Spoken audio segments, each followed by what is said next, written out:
Telugu methodology first year fourth lesson part 2 అండి. మనము books తయారు చేసేటప్పుడు, పాఠాలను ఎంపిక చేసేటప్పుడు మనము కొన్ని విషయాలను పరిగణలోకి తీసుకుంటాం. అందులో ఇంపార్టెంట్ అయింది ఇతివృత్తాలనమాట.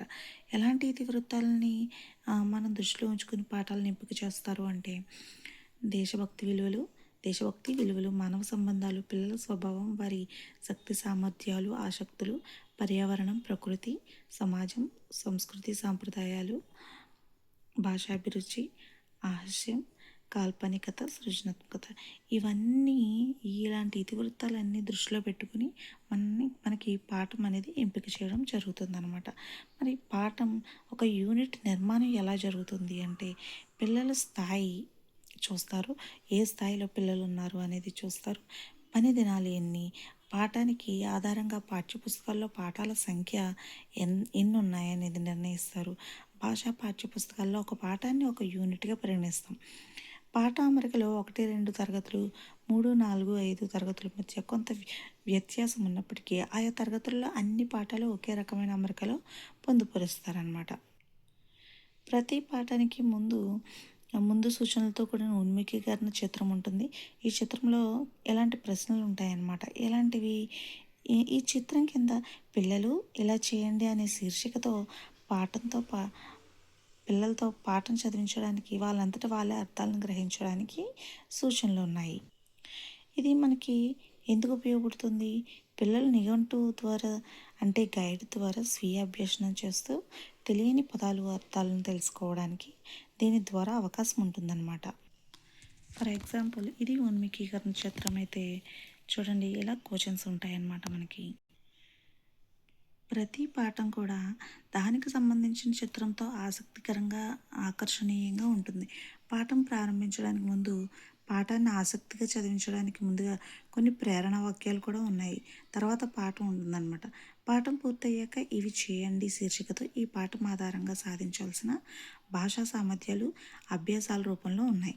చూడండి, ఇలా ఇవి చేయండిలో మనకి విద్యా ప్రమాణాలన్నీ ఉంటాయన్నమాట. ప్రతి పాఠంలో కూడా భాషాభిరుచిని పెంపొందించడానికి ప్రత్యేకంగా ప్రాజెక్ట్ పనులు ఇచ్చారు. చూడండి, ఇలా అన్నమాట. పిల్లలే స్వయంగా తమ ప్రగతిని అంచనా వేసుకోవడానికి నేను ఇవి చేయగలనా అనే శీర్షికతో మూల్యాంకన కృత్యం కూడా ఇవ్వడం జరిగింది. చూడండి, ఇలా పాఠం చివర విలువలను ప్రతిబింబించేలా ఒక మహనీయుని సూక్తి కూడా ఇవ్వడం జరిగింది. చూడండి, ఇలా నేను ఇవి చేయగలనా, తర్వాత కింద ఒక మహనీయుని సూక్తి అలా ఇవ్వడం జరిగింది. అభ్యాసాల స్వభావం, వాటి తరగతి గది నిర్వహణ. పిల్లలు అభ్యసన సన్నివేశాలలో పాల్గొనేలా తగు అభ్యసన అనుభవాలను తగిన అవకాశాలను కల్పించాలి. ఇందుకోసం ఉపాధ్యాయుడు వివిధ సామర్థ్యాల సాధనకు విభిన్న వ్యూహాలను సిద్ధం చేసుకుని తరగతి బోధన జరపాలన్నమాట. పాఠం ఇతర సామర్థ్యాల ఆధారంగా అభ్యాసాలు సూచనలు ఉండాలి. అభ్యాసాలు పిల్లలు సొంతంగా చేయడం వల్ల ఏ మేరకు చేయగలుగుతున్నారు, ఎలా నేర్చుకుంటున్నారో అంచనా వేయడానికి తోడ్పడతాయి. అందుకే ఆర్టీ యాక్ట్ 2009 ప్రతి విద్యార్థికి సామర్థ్యాల సాధనను కొలమానంగా నిర్ణయించింది. నిరంతర సమగ్ర మూల్యాంకనానికి ఈ సామర్థ్యాల ఆధారిత అభ్యాసాలు తోడ్పడేలా రూపొందించాలి. పాఠం అంటే కేవలం విషయాన్ని అందించడానికి పరిమితం కాదు.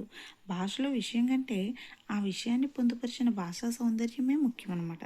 భాషాపరమైన సాధనకు ప్రాముఖ్యత ఎక్కువ ఉంటుంది. పాఠంలో విషయ అవగాహనతో పాటు భాషా సామర్థ్యాల సాధన కోసం చేర్చిన అభ్యాసాలను కూడా సాధన చేయాల్సి ఉంటుందన్నమాట. అభ్యాసాల సాధనకు తద్వారా భాషా సామర్థ్యాలను పొందడానికి పాఠ్యాంశం ఒక సాధనంగా తోడ్పడుతుంది. ఇప్పుడు మనకి భాషా సామర్థ్యాలు ఏంటి?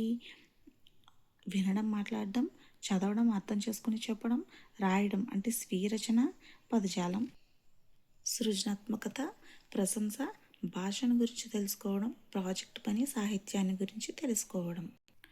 మనము ఏదైనా ఒక లెసన్ చదివాము అంటే లేదా పిల్లలకి చెప్పాము అంటే మనము దాని నుంచి సాధించాల్సిన సామర్థ్యాలు అనమాట. ఫస్ట్ వినాలి, మాట్లాడగలగాలన్నమాట. తర్వాత చదవాలి, అర్థం చేసుకుని చెప్పగలగాలి. ఇక్కడ మనకి టెక్స్ట్ బుక్లోనే ఉన్నాయి, చూపిస్తాను చూడండి.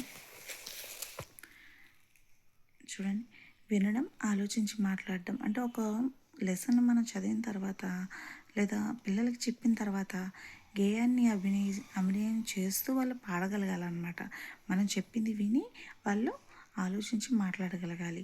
ఇవన్నీ కూడా మనము సాధించాల్సిన సామర్థ్యాలు, పిల్లల్లో సాధించాల్సిన సామర్థ్యాలు. వీటిని విద్యా ప్రమాణాలని కూడా అంటారు. అసలు అభ్యాసాల స్వభావం అనేది ఎలా ఉండాలి?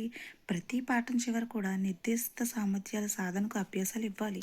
అభ్యాసాల సాధారణ స్వభావాన్ని పరిశీలన చేసామనుకోండి, ఎలా ఉండాలి అంటే అవి ఆలోచింపచేసేవిగా ఉండాలి, ఎక్కువ సమాధానాలు వచ్చేవిగా ఉండాలి, తమకి సొంతంగా అనుభవాలను పంచుకునే విధంగా అభ్యాసాలు అనేవి ఉండాలన్నమాట.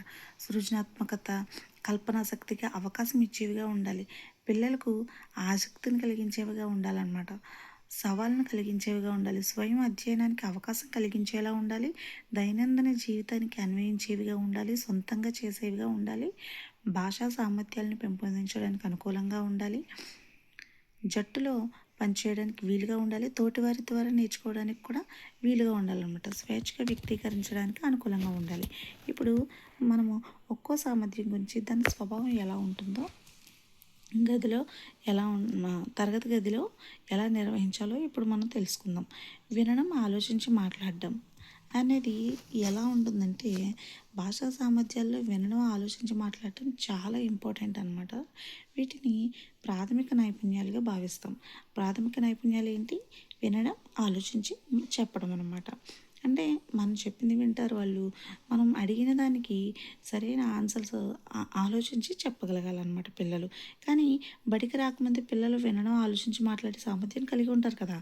మరి బడిలో చేరిన తర్వాత స్వేచ్ఛగా మాట్లాడడం, ఆత్మవిశ్వాసంతో మాట్లాడడం, సూటిగా మాట్లాడడం, సందర్భోచితంగా మాట్లాడడం, సరైన పదజాలంతో అర్థవంతంగా వినసొంపుగా మాట్లాడడం గురించి అభ్యాసం చేయాలన్నమాట. అదేవిధంగా విన్నదాన్ని అర్థం చేసుకుని తన అనుభవాలను జోడించి ఆలోచించి తరగతిలో మాట్లాడగలగాలి. ఆలోచించి మాట్లాడవలసిన అవసరాన్ని కల్పించడం ద్వారా పిల్లలు విషయాన్ని వినడం పట్ల ఏకాగ్రత చూపుతారు. దీని యొక్క స్వభావం ఎలా ఉంటుంది అంటే, వినడం, ఆలోచించి చెప్పడం యొక్క స్వభావం, ఆ సామర్థ్యం యొక్క స్వభావం ఎలా ఉంటుందంటే, ఆలోచనాత్మకమైన సమాధానాలు ఇచ్చేవిగా ఉంటుందన్నమాట. చర్చలో పాల్గొనేలా ప్రతిస్పందించేలా ఉండాలి. అనేక రకాల సమాధానాలు చెప్పగలిగే విధంగా ఉండాలి. పిల్లలు ఊహించడానికి అవకాశం కల్పించేవిగా ఉండాలి. చిత్రాలు నిశితంగా పరిశీలించేవిగా ఉండాలి. స్వీయ అభ్యసనాలను సొంత మాటల్లో చెప్పేవిగా ఉండాలి. పాఠాలపై స్వీయ అభిప్రాయం వ్యక్తం చేసేవిగా ఉండాలన్నమాట. ఇక్కడ చూడండి, ఒక లెసన్లో వినడం, ఆలోచించి మాట్లాడడం అన్నప్పుడు, గేయాన్ని అభినయం చేస్తూ పాడండి అన్నప్పుడు వాళ్ళు నిశితంగా పరిశీలించి దాని గురించి తెలుసుకుంటారు పిల్లలు. దానివల్ల ఏంటంటే ఆలోచించి మాట్లాడగలగడం నేర్చుకుంటారనమాట. తర్వాత గేయ కథలో బాలుడు ముసలింకు సహాయం చేశాడు కదా, మీరు ఎప్పుడైనా ఎవరికైనా అటువంటి సహాయం చేశారా చెప్పండి అనే క్వశ్చన్ వేసేటప్పుడు పిల్లలు ఊహించగలుగుతారన్నమాట, ఆలోచించగలుగుతారు. చూడండి, ఇక్కడ మనకి అడిగారు కదా, పిల్లలు ఊహించడానికి అవకాశం కల్పించేవిగా ఉండాలి, ఆలోచించడానికి స్వీయ అనుభవాలను సొంత మాటలో చెప్పేవిగా ఉండాలన్నాడు కదా. వాళ్ళు ఏం చేశారా అని ఊహించుకుని వాళ్ళ యొక్క అనుభవాలను సొంతంగా చెప్పగలిగేలా ఈ క్వశ్చనింగ్ అనేది ఉంటుందన్నమాట. మీ గేయ కథను మీ సొంత మాటల్లో చెప్పండి అన్నాడు. ఇక్కడ చూడండి, పాఠాలపై స్వీయ అభిప్రాయం వ్యక్తం చేసేవిగా ఉండాలి అన్నాడు. అంటే సొంత మాటల్లో తను ఏమనుకుంటున్నాడు ఆ లెసన్ విన్న తర్వాత అని వాడు చెప్పగలిగేలా ఉండాలన్నమాట. ఈ సామర్థ్యాన్ని మనం సాధించినట్లయితే వినడం, ఆలోచించి మాట్లాడడం అనే సామర్థ్యం వస్తుందన్నమాట ఇలాంటి క్వశ్చన్స్ వేసేటప్పుడు. అయితే తరగతి గది నిర్వహణ ఎలా ఉంటుంది? వినడం, ఆలోచించి చెప్పడం గురించిన ఏ కృత్యమైనా పూర్తి తరగతి కృత్యంగానే నిర్వహించాలి. ఇండివిజువల్గా చేయకూడదు అనమాట. అంటే అభ్యాసంలో ప్రశ్నల్లో ఒక్కో ప్రశ్న అడగాలి. ఒక ప్రశ్న గురించి పిల్లలందరితో మాట్లాడాలి. పిల్లలు చెప్పిన విషయాన్ని ఆమోదించాలి, ఖండించకూడదు. మరి పిల్లలు తన అనుభవాలను, అభిప్రాయాలను జోడించి చెప్పేలా ప్రోత్సహించాలన్నమాట. పిల్లలు చాలా రకాలైన సమాధానాలు చెప్పే విధంగా ప్రశ్నలు ఉండాలి. పిల్లల సమాధానాలను క్రోడీకరించి ముగింపు సమాధానం చెప్పాలి. బోధించేటప్పుడు గేయాలు, పద్యాలను వాటి నడకను బట్టి లయబద్ధంగా, రాగయుక్తంగా పాడమని చెప్పాలన్నమాట. తరగతిలో పిల్లల భాగస్వామ్యం అధికంగా ఉండేలా ఉపాధ్యాయుడు మార్గదర్శిగా ఉండాలి. అందరూ మాట్లాడేలా, చర్చల్లో పాల్గొనేలా ప్రోత్సహించాలి, అవకాశాలు ఇవ్వాలి. వినడం, మాట్లాడడం అభ్యసనాన్ని కూడా నిర్వహించడానికి ఒక పీరియడ్ను ప్రత్యేకంగా కేటాయించిన ఆ పీరియడ్లో ప్రత్యేకంగా కేటాయించిన పీరియడ్లో నిర్వహించాలన్నమాట. తర్వాత ధారాళంగా చదవడం, అర్థం చేసుకొని చెప్పడం, రాయడం. చూడండి, చదవడం, వ్యక్తపరచడం అన్నమాట. సెకండ్ సామర్థ్యం. అంటే పిల్లలు చదవగలిగేలా చేయాలి. వాళ్ళంతట వాళ్ళు వ్యక్తపరచాలన్నమాట. చదివి ఏం మనం అర్థాలు, పదాలు అడిగినప్పుడు వాళ్ళు వ్యక్తపరచగలగాలి. ఇక్కడ చూద్దాం చూడండి. పిల్లలు ధారాళంగా స్పష్టమైన ఉచ్చారణతో చదవగలగాలి. చదివిన అంశం గురించి అర్థం చేసుకుని చెప్పగలగాలి అనమాట, రాయగలగాలి. ఏదైతే చదివారో దాని గురించి చెప్పి అర్థం చేసుకుని రాయగలగాలి, చెప్పగలగాలి. భాషాభ్యాసనం యొక్క ముఖ్య లక్ష్యం పిల్లలను భాషాభిమానులుగా, స్వతంత్ర పాఠకులుగా తయారు చేయడం కాబట్టి పిల్లల్లో చదివే అలవాటును పెంపొందించడం కోసం పాఠ్యపుస్తకంలోని అభ్యాసాలు తోడ్పడతాయి. పాఠశాల పిల్లలు పఠనాభిరుచిని ఉన్నత శ్రేణికి తీసుకుని వెళ్ళాలి. పఠనావగాహనను పెంపొందించాలి. విభిన్న ప్రక్రియలతో కూడిన పాఠాలను పిల్లలకు పరిచయం చేయడం, వైవిధ్యభరితమైన అభ్యాసాల వల్ల వారు పాఠ్యపుస్తకాలకు అతీతమైన ప్రగతిని సాధిస్తారు. ఇలా చదవడంపై పట్టుకలిగిన పిల్లలే తప్పకుండా రాయగలుగుతారు. చక్కటి పదాలను సందర్భోచితంగా మాట్లాడడంలో లేదా రాయడంలో వినియోగిస్తారు. ఈ భాషా సామర్థ్యం యొక్క స్వభావం ఎలా ఉంటుంది? పిల్లలతో పాఠాన్ని మళ్ళీ మళ్ళీ చదివించేలా ఉండాలన్నమాట. చదివిన పాఠం ఎంత మాత్రం అర్థమైందో తెలుసుకునేలా ఉండాలి. పాఠంలో పాత్రల మధ్య సంభాషణను గుర్తు చేసుకునేలా ఉండాలి. పాఠం ఆధారంగా తప్పొప్పులను నిర్ణయించేలా ఉండాలన్నమాట. ఇక్కడ చూడండి, వీధులన్నీ నీళ్లతో నిండిపోయాయని చెప్పి సార్ ఇక్కడ క్వశ్చన్ వేసేటప్పుడు పైన ఏమన్నారు? కింది వాక్యాలను సమాన అర్థాన్నిచ్చే గేయ పదాలు గేయంలో గుర్తించి గీత గీయండి అన్నాడు. ఇక్కడ వీధులన్నీ నీళ్లతో నిండిపోయాయి, పిల్లల పాదాలు నేలపై ఆనడం లేదు, ఇవన్నీ కూడా పిల్లలు ఎలా గుర్తించగలుగుతారు? వాళ్ళు ఆ యొక్క గేయాన్ని చదివేటప్పుడు ఈ లైన్ ఉందా లేదా? ఈ లైన్ ఉంది. అది చదవడం వల్ల ఈ లైన్ ఉందని చెప్పగలుగుతారు. ఈ లైన్ లేదని వాళ్ళు చెప్పగలుగుతారనమాట. ఇక్కడ అదే కదా, మళ్ళీ మళ్ళీ చదివించేలా ఉండాలి. ఈ లైన్ ఉందా లేదా వాళ్ళకి గుర్తు రాదు. పిల్లలు గుర్తు రాలేనప్పుడు ఏం చేస్తారు? మళ్ళీ వెళ్ళి చదువుతారు. అంటే మళ్ళీ మళ్ళీ మళ్ళీ చదువుతారనమాట. అదే గేయాన్ని మళ్ళీ మళ్ళీ చదువుతారు. చదివిన పాఠం ఎంత మాత్రం అర్థమైందో తెలుసుకునేలా ఉండాలి. అంటే వీళ్ళు మళ్ళీ తిరిగి వచ్చి ఇంకో క్వశ్చన్ చూసేటప్పుడు వీళ్ళు చదివితే అర్థమైతేనే కదా వాళ్ళు క్వశ్చన్కి ఆన్సర్ చేయగలుగుతారు, మనమైనా కూడా. కాబట్టి ఎంతవరకు అర్థమైంది అంటే వాళ్ళు ఫోకస్ చేసి చదివే విధంగా తయారు చేస్తుంది అనమాట ఈ సామర్థ్యం అనేది. పిల్లల పాఠంలో పాత్రల మధ్య సంభాషణను గుర్తు చేసుకునేలా ఉండాలి. మనం మళ్ళీ మళ్ళీ చదివినప్పుడు అది ఇంకా మంచిగా అర్థమవుతుంది. సంభాషణలో కూడా బాగా గుర్తుపెట్టుకోగలుగుతాం కదా. పాఠం ఆధారంగా తప్పొప్పులు నిర్ణయించేలా ఉండాలి. మనం మళ్ళీ మళ్ళీ చదివేటప్పుడు మనకి ఈ సర్వతోముఖాభివృద్ధి జరిగి మనం ఏది తప్పు ఏది కరెక్ట్ అనేది మనము నిర్ణయించుకునేలా ఈ సామర్థ్యం అనేది మనకి డెవలప్ అవుతుందన్నమాట. తరగతి గదిలో నిర్వహణ ఎలా ఉంటుంది ఈ సామర్థ్యం గురించి? చదవడం కోసం ఇచ్చిన కృత్యాలు పూర్తి తరగతి గది కృత్యంగా లేదా వ్యక్తిగతంగా లేదా జట్టు కృత్యంగా అభ్యాసాల కాఠిన్యత స్థాయిని బట్టి నిర్వహించాలి. ఫస్ట్ వినడం, ఆలోచించి మాట్లాడడం అనేది కంప్లీట్గా స్కూల్ మొత్తం అదే క్లాస్ మొత్తము జరిపించాలి. అంటే గది కృత్యంగా మాత్రమే జరిపించాలి. కానీ ఇది అలా కాదు, ఏ కృత్యంగా అన్నా జరిపించవచ్చు. జట్టు కృత్యం కావచ్చు, కా లేదా వ్యక్తిగతంగా కావచ్చు, లేదా పూర్తి స్థాయి గది కృత్యంగా కూడా కావచ్చు. ప్రతి అభ్యసనాన్ని పిల్లలతో మొదట వ్యక్తిగతంగా చదివించాలి. ఏం చేయాలో పిల్లలతోనే చెప్పించాలన్నమాట. పాఠంలో గుర్తించేవిగా, పిల్లలతో వ్యక్తిగతంగా చేయించేవిగా, ఎలా చేయాలో సూచనలు ఇచ్చి అవగాహన చేయించేవిగా ఉండాలి. తప్పొప్పులను గుర్తించడం, జతపరచడం, ఎవరితో అన్నారు, అలాంటి అభ్యాసాలను పూర్తి తరగతిలో అడగడం, పిల్లలు చెప్పినది బోర్డుపై రాయడం, పుస్తకాల్లో రాసుకోమనడం, చర్చించిన తర్వాత జట్లలో కానీ వ్యక్తిగతంగా కానీ రాయించమనాలన్నమాట. చూడండి, ఇక్కడ గేయంలో ఉన్న పదాలను గుర్తించి గీత రాయమన్నాడు, జతపరచమన్నారు. అదేవిధంగా చిన్న చిన్న క్వశ్చన్స్ కూడా అడిగి సమాధానం చెప్పారన్నమాట. సమాధానం చెప్పమన్నారు. ఇవన్నీ కూడా ఏ సామర్థ్యంలోకి వస్తాయి? చదవడం, వ్యక్తపరచడం అనే సామర్థ్యంలోకి వస్తాయి. నెక్స్ట్ వచ్చేసి ఆలోచించి సొంత మాటలో రాయడం, స్వీయ రచన అనమాట.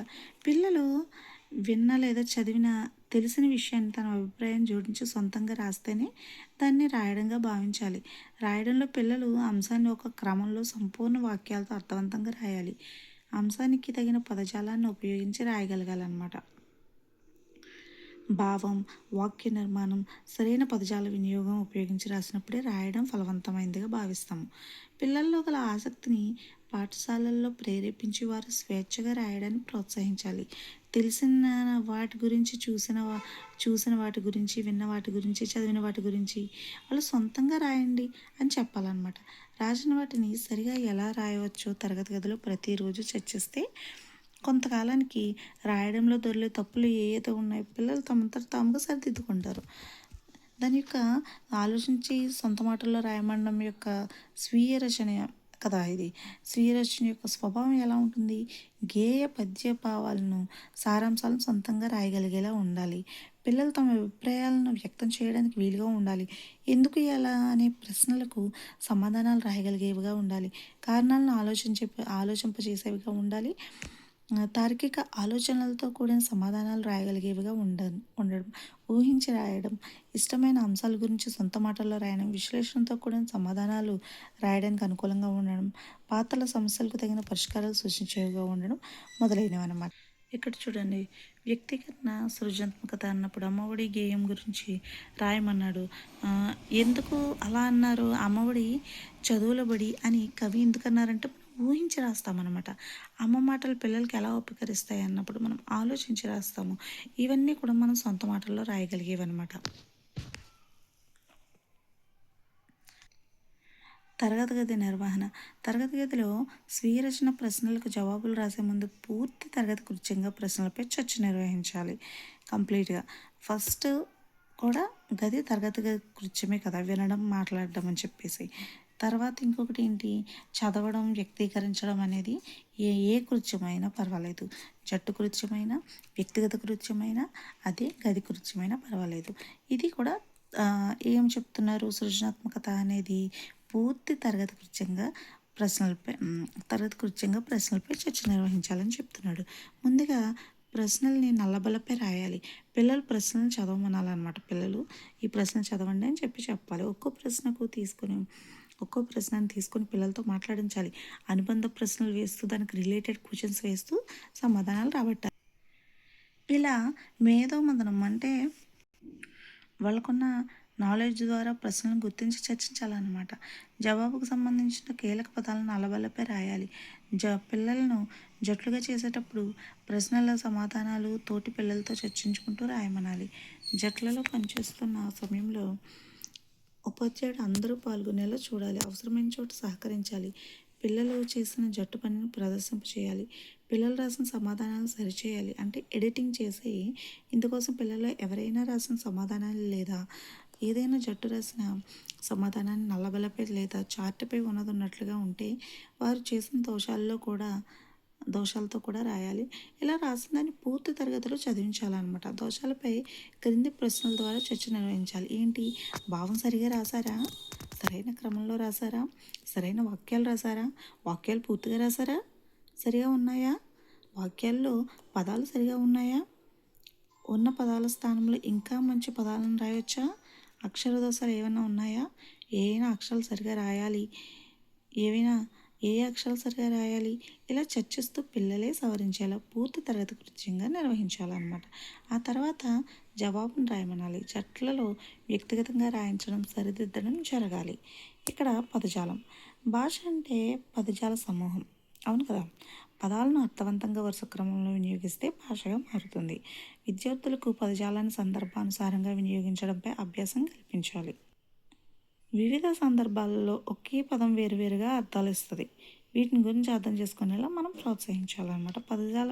పదజాల వినియోగంపై విద్యార్థి పట్టు సాధించినప్పుడే ఏ విషయాన్నైనా వినసొంపుగా, రసవత్తరంగా వ్యక్తీకరించగలడు, సృజనాత్మకంగా, రసాత్మకంగా రాయగలడు.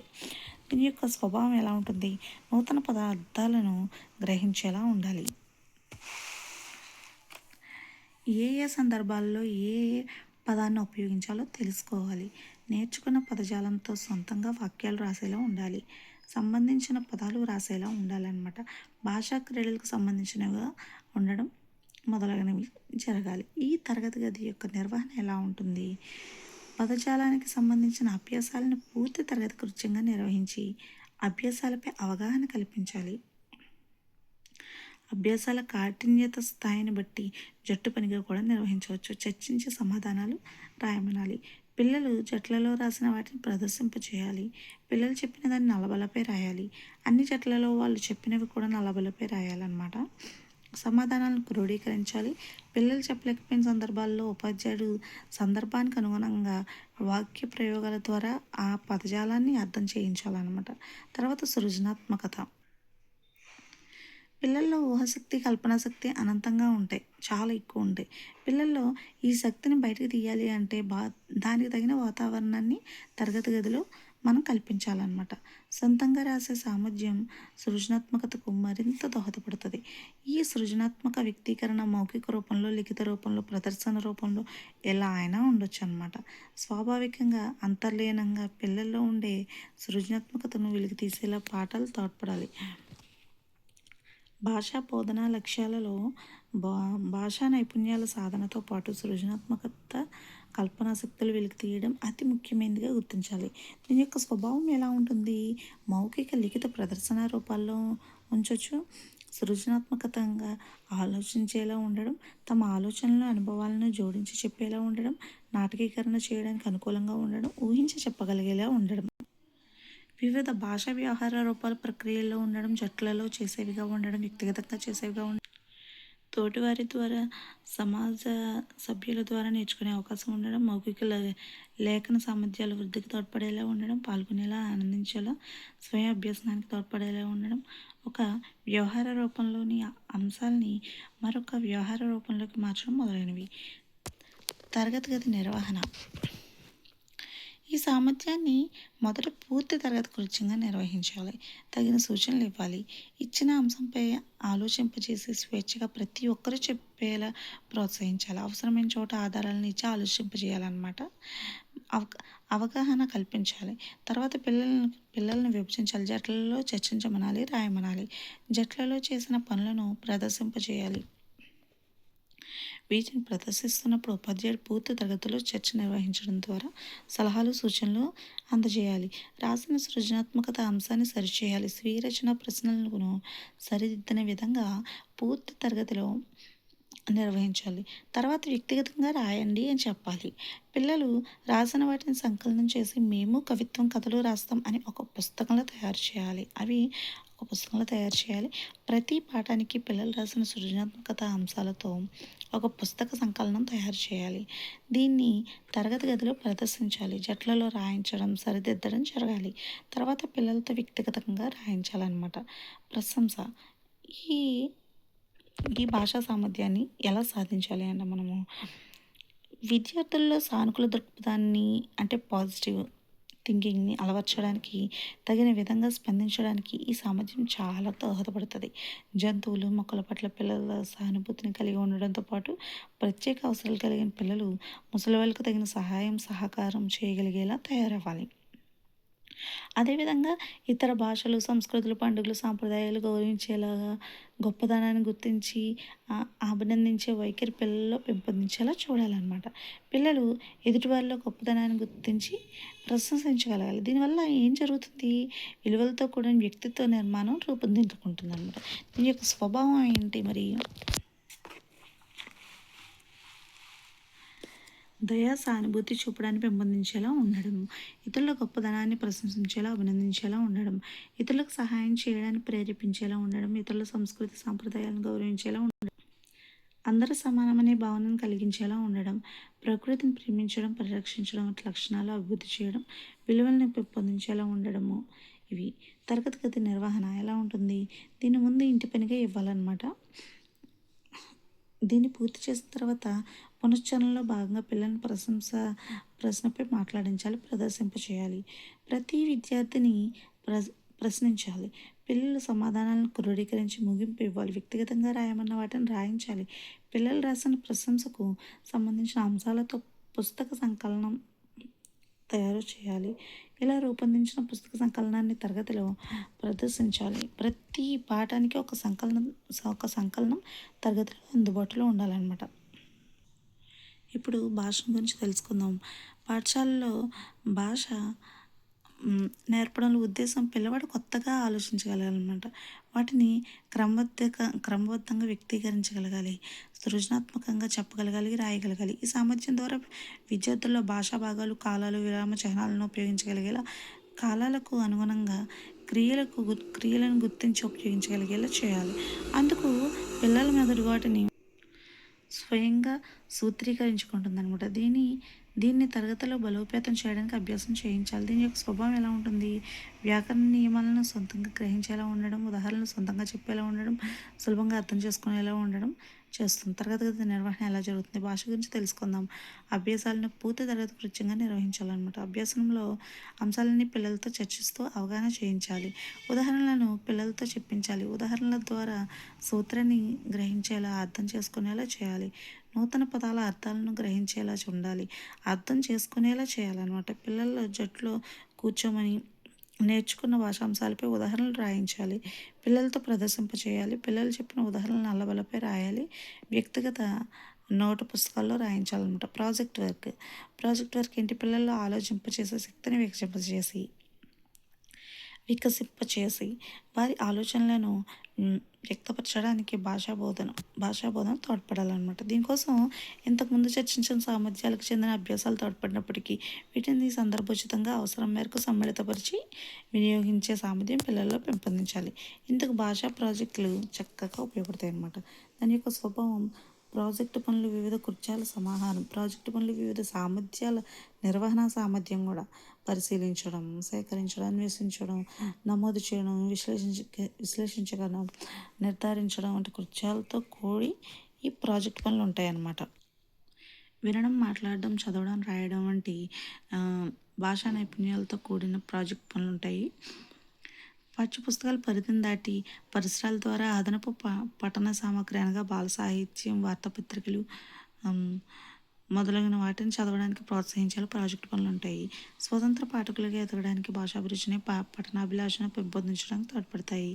తెలుసుకున్న వాటిని, చదివిన వాటిని క్రమ పద్ధతిలో సొంతంగా రాయడానికి తోడ్పడతాయి. పిల్లలు నివేదికలు తయారు చేయడం, పట్టికల రూపంలో సమాచారాన్ని ప్రదర్శించడం వంటి సామర్థ్యాలు అభివృద్ధి చెందుతాయి.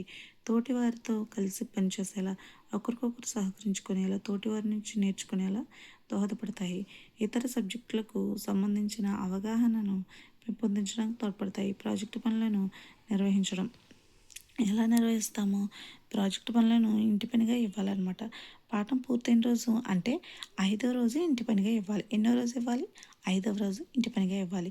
ఇంటి పనిగా ఇచ్చే ముందు పిల్లలు ఏం చేయాలి, ఎలా చేయాలి అని సూచనలు ఇచ్చి అర్థం చేయించాలన్నమాట. ప్రాజెక్ట్ పని కాఠిన్యత స్థాయిని బట్టి వ్యక్తిగతంగా లేదా జట్టు పనిగా కూడా ఇవ్వచ్చు. జట్టు పనులుగా ఇచ్చినప్పుడు ప్రాజెక్టు పని పూర్తి చేయడంలో జట్టులోని సభ్యులు ఎవరెవరు ఏమేమి చేయాలో స్పష్టంగా చెప్పాలి. ప్రాజెక్ట్ పనిని పూర్తి చేసిన తర్వాత 8వ రోజు పునశ్చరణ సమయంలో పిల్లలతో ప్రదర్శింప చేయాలి. 5వ రోజు ప్రాజెక్ట్ వర్క్ ఇవ్వాలి. 8వ రోజు పునశ్చరణ చేయాలన్నమాట. అయితే దీనిని ప్రదర్శన కంటే ముందు మధ్యలో పిల్లలను అడిగి తెలుసుకోవాలి. పిల్లలు ప్రాజెక్టు పనులను ప్రదర్శించేటప్పుడు దోషాలుంటే తొలగించాలి. అవసరమైన సలహాలు, సూచనలు అందించాలి. పిల్లలతో ప్రదర్శన చేయించిన రోజే తదుపరి 45 నిమిషాల సమయంలో ప్రాజెక్ట్ పని గురించి నివేదిక రాయించాలన్నమాట. ఈ నివేదికలో తాము ఏమేం చేశారో అంటే ఏం చదివారు, ఎవరిని కలిశారు, ఏం అడిగారు, ఈ ప్రాజెక్ట్ పని ద్వారా వారు ఏం తెలుసుకున్నారు వంటి వివరాలతో నివేదిక రాయించాలి. ఇలా రాసిన నివేదికను పిల్లలు పోర్ట్ఫోలియోల రూపంలో భద్రపరచాలన్నమాట. లేదా పుస్తక సంకలనం లాగా తయారు చేసి తరగతి గదిలో ప్రదర్శించాలి. తర్వాత ఇక్కడితో ఈ వీడియో కంప్లీట్ చేస్తానండి. తర్వాత ఏంటంటే విద్యా ప్రమాణాల గురించి తెలుసుకుందాం. మనం 1, 2 తరగతులకి విద్యా ప్రమాణాలు ఏంటి, 3, 4, 5 తరగతులకు విద్యా ప్రమాణాలు ఏంటి,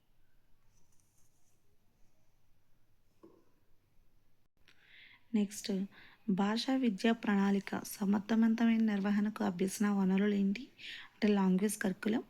వీటి గురించి తెలుసుకుంటే ఈ లెసన్ కంప్లీట్ అయిపోతుందండి. Thank you.